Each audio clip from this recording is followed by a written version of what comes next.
Sa mundo naman ng esports, muli na namang pinatunayan ng World Champions na Onyx Philippines na Pilipinas lang ang malakas.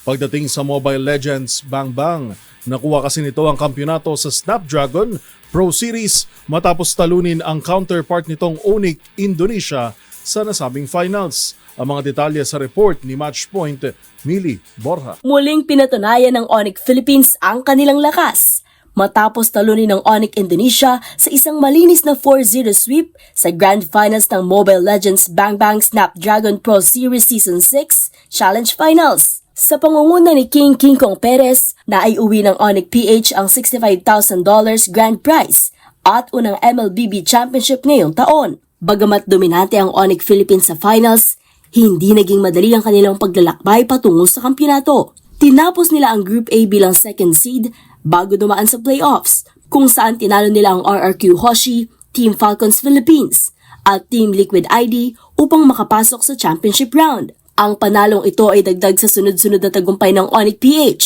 kabilang ang M6 World Championship at MPL Philippines Season 14. Sunod nilang haharapin ang pinakamahuhusay na MLBB teams sa mundo sa Mobile Masters 2025 sa Abril. At yan ang mga latest updates sa mundo ng sports.